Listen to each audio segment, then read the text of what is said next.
Hoje vamos continuar a trabalhar a virtude da honestidade do ponto de vista coletivo.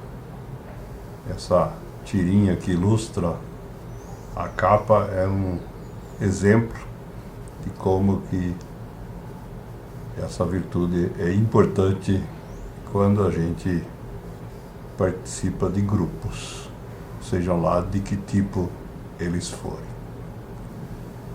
Essa questão vem desde a antiguidade. O Confúcio já disse que devemos colocar a lealdade e a confiança acima de qualquer coisa. Ele nos orienta para não nos aliarmos aos moralmente inferiores, isto é, aqueles que não seguem as virtudes ou não as perseguem, e diz também que não devemos recear corrigir os nossos erros. Nós somos humanos e, portanto, falíveis. E isso não deve impedir que, se a gente perceber que errou, a gente os corrija.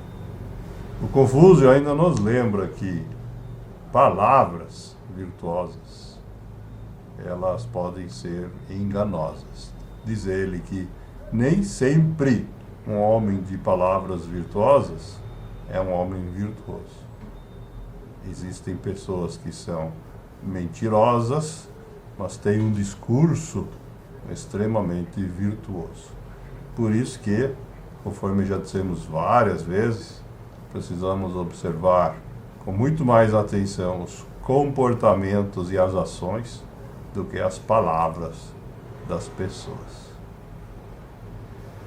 Esse apego à verdade também é frisado por Santo Antônio de Lisboa, nome pelo qual ficou conhecido o Frei Fernando Martins de Bulhões, um frei português da Idade Média, que diz que a gente nunca deve parar de dizer a verdade, mesmo quando isso custar um escândalo.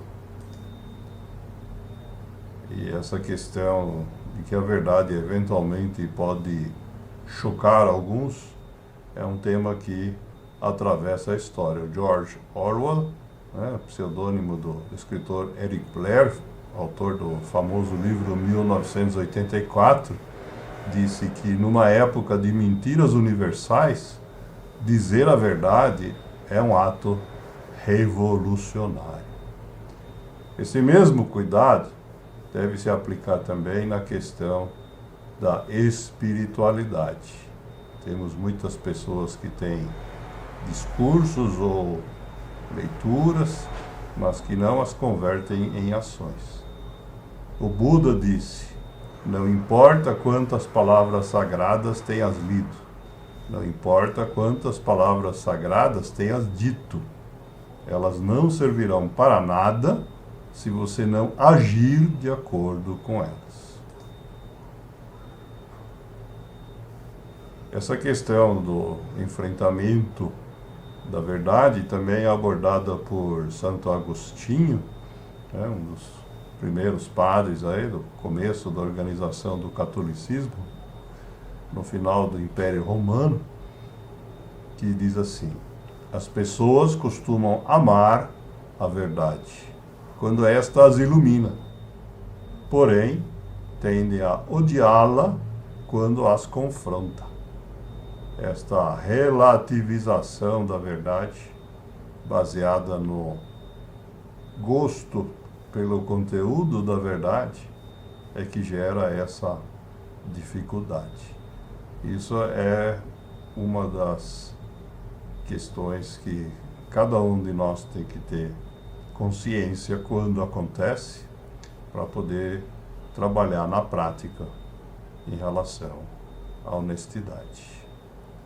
Essa questão é tão importante que o padre Fábio de Mello, contemporâneo nosso aqui no Brasil, disse que prefiro conviver com um ateu honesto e humanista a conviver com um religioso hipócrita. A palavra hipócrita retrata justamente aqueles que têm um discurso mas uma ação incompatível. E essa questão também foi abordada pelo Papa Francisco I, dizendo assim: o hipócrita é uma pessoa que finge, lisonjeia e engana, porque vive com uma máscara no rosto e não tem a coragem de enfrentar a verdade. Por isso, não é capaz de amar verdadeiramente. Limita-se a viver pelo egoísmo e não tem a força para mostrar o seu coração com transparência.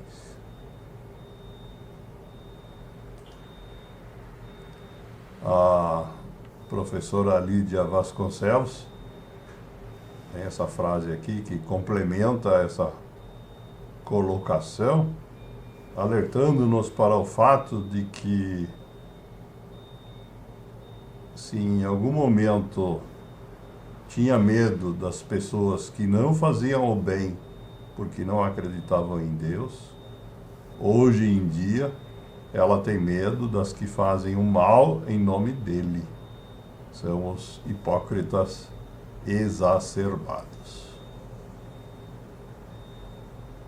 Essa questão de valores falsos e palavras enganosas não é exclusividade nem se limita ao campo da espiritualidade ou das religiões. O filósofo Nietzsche disse no século XIX que esses são exatamente os piores inimigos para os mortais. Mortais, obviamente, são todos os seres humanos.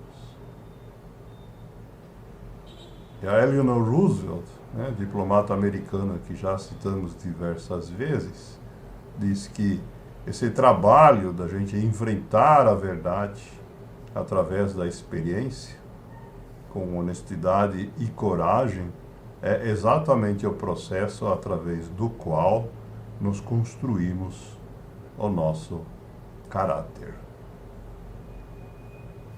Mark Twain, de forma bem breve, disse: se você estiver em dúvida, diga a verdade. E o Dalai Lama, para a gente ir concluindo, disse assim: pouco importa o julgamento dos outros. Os seres humanos são tão contraditórios que é impossível atender às suas demandas para satisfazê-los. Tenha em mente simplesmente ser autêntico e verdadeiro. Coloque o foco em você, ser uma pessoa legítima, honesta, você mesmo. E os outros?